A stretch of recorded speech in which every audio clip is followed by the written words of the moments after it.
Hello, YouTube. Jess here. My kids are out playing at the park right now, so I figured I'd make a video of what I wanted to talk about for my podcast today. I'm going to post it here, and then I'm going to post it over on my podcast. So, I've noticed in a lot of the parenting discussions, homeschool groups, when it comes to our children in society, something that comes up a lot is this idea of our children being good and this identity of how to help your children grow up to be good people or they're good kids. And what does that really mean? Everything in our parenting role and how we parent and how we approach parenting essentially has been a very conditioned concept, as in we just kind of do or what we're familiar with in terms of how we were raised and what's familiar in our generational line. How we were treated is then in essence how we tend to approach parenting until we start to stop and question. You'll get this inner voice forcing you to question things a little bit more, whether that be in society, in government, in schools, at work.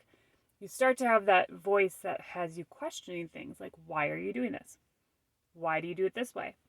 Why do we have that expectation? Why do you treat your kids this way? Why do you punish them in this manner? All of those things. And this is where this idea of good children should come up.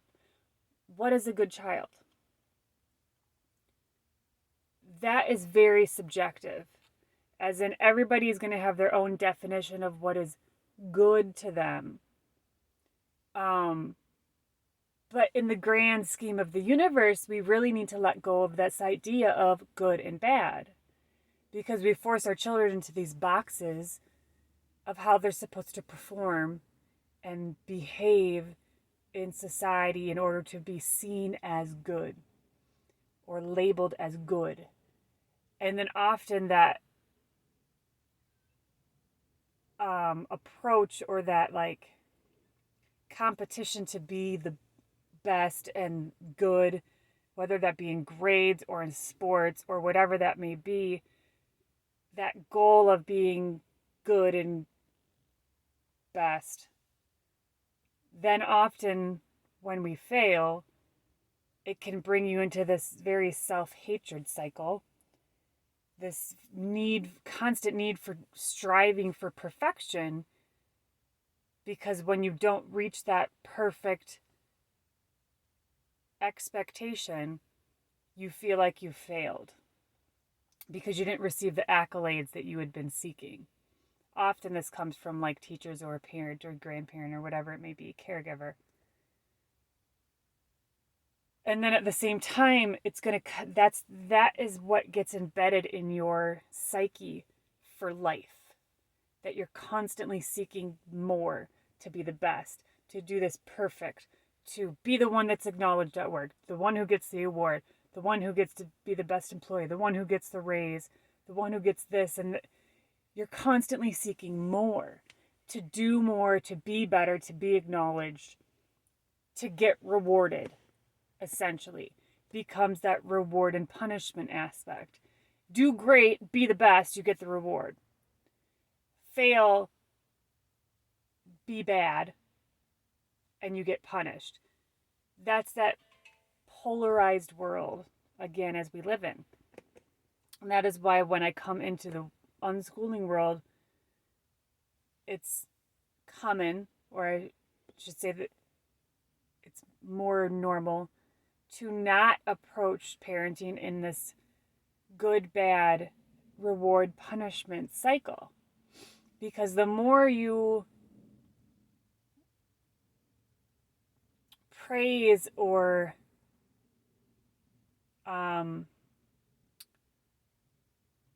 I don't want to say shame, that's not the word I'm coming up with. praise or naughty your children based on good, bad, right, wrong, that is what's getting embedded in their brain of how to perform in society and in life. So again, we say, what is a good child?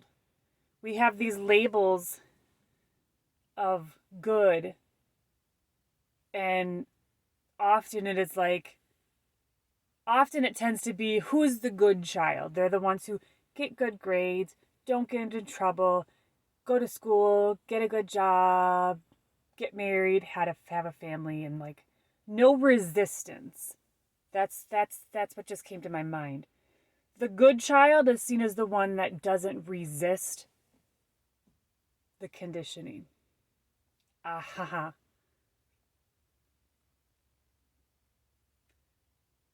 The rebels are seen as the bad children, the one who question everything, the ones who go against the grain, the ones who experiment with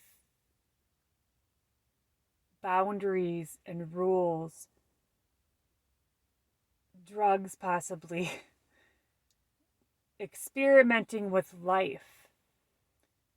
The ones who kind of go into the darkness tend to have more failures or seen as failures, but also the ones who come out so much stronger later in life. Those are often the ones that are seen as bad kids. The ones that fall. The ones who fell early, who resisted early. It's interesting because we often have this idea of like the perfect family dynamic. But the ones who are within that perfect family dynamic often also strive for the perfect family dynamic and have little to no resistance in that path. It's a very linear path. While those who have the struggles, the ones that get pushed down more often than not, are the ones who have that grit in life, more strength to pull themselves back out of the dark, to push through resistance and learn along the way. There tends to be a much more amplified growth process over time with the ones that are more able to resist and question and explore outside the relative normality of society.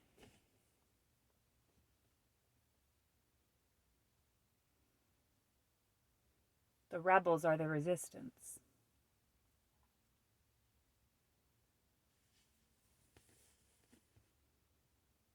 But the resistance is the evolution.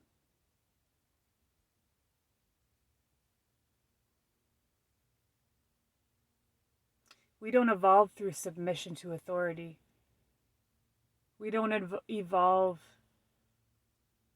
through following the crowd, through going back to normal. We evolve when we go down the path that no one else has gone down, the path that hasn't been made yet. Like when you go on a hike, this just came to my mind. When you're going on a hike in the woods, you can follow the trail that's been made for you. Or you can go off and create a new trail. The trailblazers. So should our goal really be to have good kids? What is the definition of good or bad? Bad are often labeled the ones who question you, the ones who rebel a little more, the ones who are a little bit more of a fight as a parent. But often, within my 3 children, I can tell you the one that I struggle with the most, my middle child, is the one that is also most like me.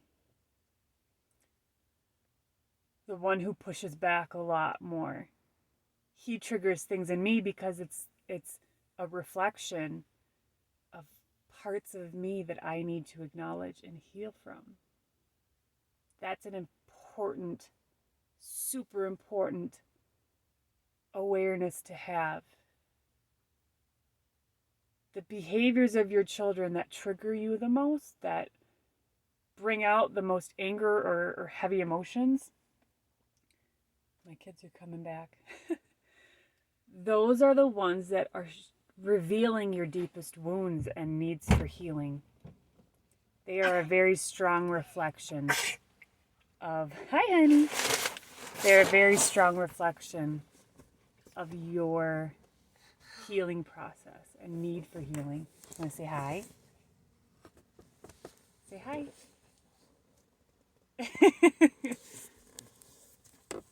So I'm going to leave it at that since they're all coming back to the car now. We're going to head home. Say bye. Can you say bye? No, you're going to steal my drink. All right. Well, everyone have a good Thursday, and I'll see you next time. Bye.